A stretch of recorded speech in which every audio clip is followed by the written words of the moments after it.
ഐക്യരാഷ്ട്രസഭയെ നിശിതമായി വിമർശിച്ച ഇസ്രയേൽ പ്രധാനമന്ത്രി ബെഞ്ചമിൻ നെതന്യാഹു. UN ജനറൽ അസംബ്ലിയിലായിരുന്നു വിമർശനം. രാജ്യം യുദ്ധമുഖത്തായിട്ടും താൻ തിരക്കിട്ട് ന്യൂയോർക്കിലെത്തിയത് അസത്യങ്ങളുടെ മുനയൊടിക്കാനാണെന്നും ബെഞ്ചമിൻ നെതന്യാഹു പറഞ്ഞു.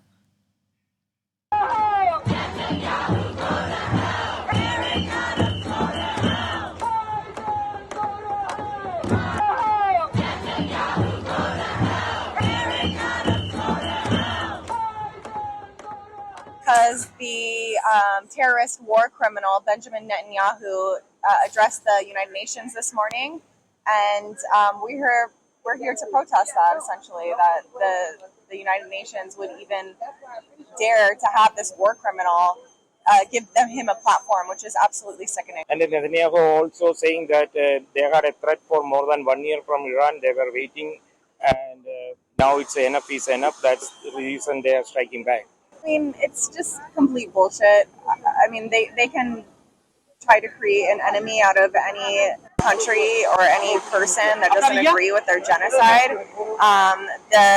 The biggest threat to world peace is Israel. So, like, that's just... അമേരിക്കയിൽ നിന്ന് മധു കൊട്ടാരക്കര തയ്യാറാക്കിയ റിപ്പോർട്ടിലേക്ക്. ലെബനനിലെ യുദ്ധം തുടരുക തന്നെ ചെയ്യും, അതുപോലെ ഹിസ്ബുള്ളയുമായി ഒരു സന്ധിയും ഉണ്ടാകില്ലെന്ന് ആവർത്തിച്ച് പറഞ്ഞിരിക്കുകയാണ് ബെഞ്ചമിൻ നെതന്യാഹു. അല്പസമയം മുമ്പ് അവസാനിപ്പിച്ച തന്റെ പ്രസംഗത്തിൽ ഐക്യരാഷ്ട്രസഭയുടെ ജനറൽ അസംബ്ലിയെ അഭിസംബോധന ചെയ്തായിരുന്നു അദ്ദേഹം സംസാരിച്ചത്. ഇറാൻ പോലെയുള്ള രാജ്യങ്ങൾ ലോകത്തെ കറുത്ത കാലഘട്ടത്തിലേക്ക്, ഭീകരതയുടെയും തീവ്രവാദത്തിന്റെയും ഒക്കെ ഒരു ലോകത്തേക്ക് കൊണ്ടുപോകാൻ ശ്രമിക്കുമ്പോൾ സമാധാനത്തിന്റെ പാതയിൽ നിൽക്കുന്ന ഇസ്രയേലിനോടൊപ്പമാണ് ഐക്യരാഷ്ട്രസഭ നിലകൊള്ളേണ്ടത്, മറ്റു ലോക രാജ്യങ്ങൾ നിലകൊള്ളേണ്ടതെന്നാണ് നെതന്യാഹു പറയുന്നത്. അതുപോലെ ഐക്യരാഷ്ട്രസഭയെ നിശ്ചിതമായി വിമർശിച്ചു തന്റെ പ്രസംഗത്തിൽ. ജൂതവംശത്തിനെതിരെ നിലകൊള്ളുന്ന ഒരു പ്രസ്ഥാനമായിട്ട് ഐക്യരാഷ്ട്രസഭ മാറിക്കൊണ്ടിരിക്കുകയാണ്.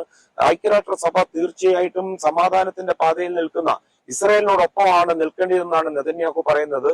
ഭീഷണിയുടെ സ്വരം പലപ്പോഴും ഈ പ്രസംഗത്തിൽ ഉണ്ടായിരുന്നു, പ്രത്യേകിച്ച് ഇറാനെതിരെ.